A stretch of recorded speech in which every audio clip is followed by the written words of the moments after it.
législatives.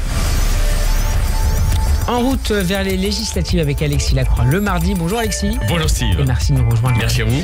En studio, vous êtes le directeur de la rédaction d'Actualité Juive. Alexis, Emmanuel Macron s'est de nouveau exprimé hier, cette fois dans le cadre d'un podcast Do It Yourself. Cependant, le président de la République figure de plus en plus comme une sorte d'épouvantail pour son camp, alors que son Premier ministre Gabriel Attal débattra ce soir sur TF1 avec Jordan Bardella et Manuel Bompard, représentant les filles du Nouveau Front Populaire.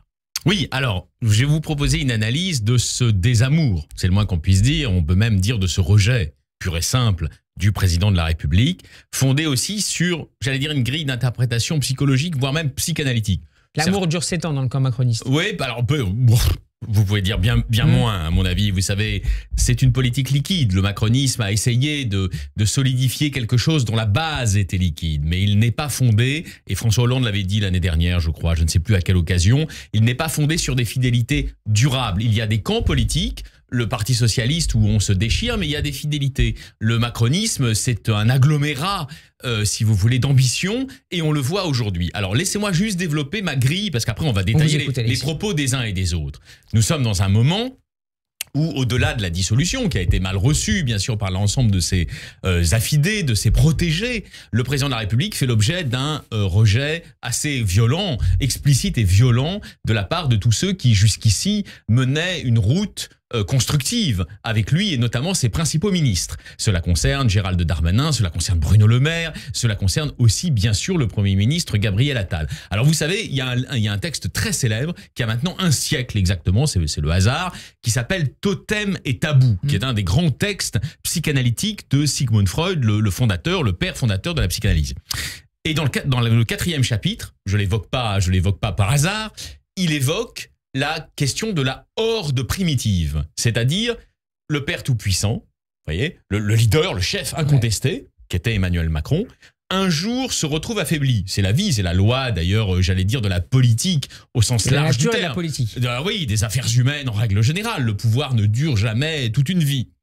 Et lorsque celui-ci se retrouve affaibli, les fils, naturels ou spirituels, peu importe en réalité, se déchaînent sur son cadavre, voyez, souille son cadavre, l'attaque avec la plus grande violence. Mais ça, c'est le premier temps, si vous voulez. Le deuxième temps, c'est qu'après l'avoir mis à mort, dans des bacchanales spectaculaires, et nous assistons... Il son héritage ? Exactement. Et il s'entre-déchire pour dire « c'est moi qui suis le vrai héritier ». Alors, nous n'en sommes pas encore là, mais si on fait de la projection psychopolitique par rapport à cette situation, qu'est-ce qu'on voit se dessiner d'ores et déjà? On voit se dessiner plusieurs personnes qui attaquent Macron avec violence alors qu'ils lui doivent, soyons concrets, une très grande partie de leur carrière. Pas seulement un stade de leur carrière, mais même... Notamment le Premier ministre Gabriel Attal. Mais on peut en dire autant d'Édouard Philippe, même s'il avait des responsabilités locales, il a quand même, si vous voulez, accédé à la lumière nationale grâce au président de la République. Et on peut en dire, dans une moindre mesure, autant de Gérald Darmanin. Donc ces hommes-là, on va dire la suite, ces hommes-là, pour l'instant, sont unis par leur commune exécration d'un président de la République qui, d'après eux... Exécration dans le cas de Gabriel Attal ou de Gérald Darmanin? Écoutez, quand Gabriel Attal dit qu'il exhorte les Français à le choisir, quand il personnalise à ce point l'enjeu de l'élection, vous avez rappelé qu'il était ce soir sur une chaîne... C'est des gens qui jouent... Ce n'est pas le président qui le choisirait, mais cette fois les Français. Mais pardon, ce n'est pas un jugement moral de ma part, c'est juste une description analytique, ou même psychanalytique. C'est des gens qui jouent perso, ils jouent plus collectif. Vous voyez? Alors, ils ont peut-être le droit, hein, c'est pas un jugement. C'est ce que font finalement toutes les têtes de liste, tous les représentants des partis. Alors, non, là, on se dégage sur un autre sujet plus compliqué. Restez sur votre ligne. Mais plus compliqué, mais s'il faut comparer... c'est évident qu'il y a un élément charismatique au sens de Max Weber dans la politique, et quand on mène une liste, c'est logique. Mais comment vous dire, il y a quand même un sens du collectif. On essaye d'effacer un peu Macron, son visage est effacé. Attendez, on est là-dedans. On est dans un moment où l'ensemble des disciples, appelons-les disciples, reprennent leurs billes. Alors, Gabriel Attal le fait sur un mode soft, il dit « choisissez-moi ». Très bien. Le maire le fait sur un mode beaucoup plus sulfateuse, puisque partout dans Paris, il se répand sur le mode Macron à l'Élysée, il est entouré de cloportes. merci pour les conseillers, hein, ils vont apprécier, les conseillères vont tous apprécier. Ils pensent sans doute à certaines ou à certains d'entre eux à qui a tort ou a raison. Notamment Bruno Roger Petit, le conseiller voilà, de mémoire. Je pense qu'il pense à Bruno. Je pense qu'il pense, exactement. Je pense qu'il pense à Bruno Roger Petit, à qui a tort ou a raison. Vous voyez que je suis extrêmement prudent. On attribue le plaidoyer en faveur de la dissolution dans les semaines qui ont précédé. Parmi d'autres. Voilà. D'ailleurs, j'ai déjeuné à l'Élysée le mercredi qui a précédé.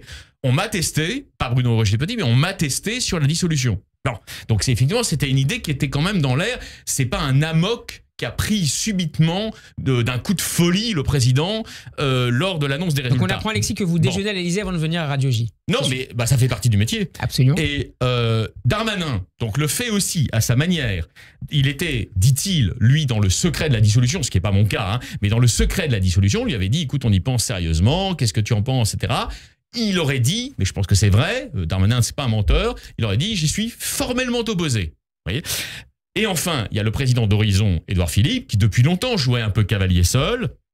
Et il dit maintenant, publiquement, puisque Emmanuel Macron a tué notre majorité présidentielle, je me propose, après les élections législatives, de la recomposer progressivement au Parlement autour du noyau dur de son nouveau parti, enfin de son parti qui existe depuis quelques années, mais qui peut émerger, qui s'appelle Horizon. Donc vous voyez, sans l'aval du président de la République. Sans l'aval, autonome. En disant je souhaite qu'on ne lui doive plus rien.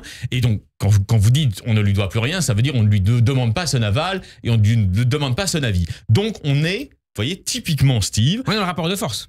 Oui, bien sûr, mais on est même, au-delà, si on est plus précis encore, dans le stade 1 de la horde primitive de Freud. C'est-à-dire le moment où les fils et les filles, hein, bon c'est générique, se mettent à assassiner le père tout-puissant et se venge en quelque sorte de son leadership.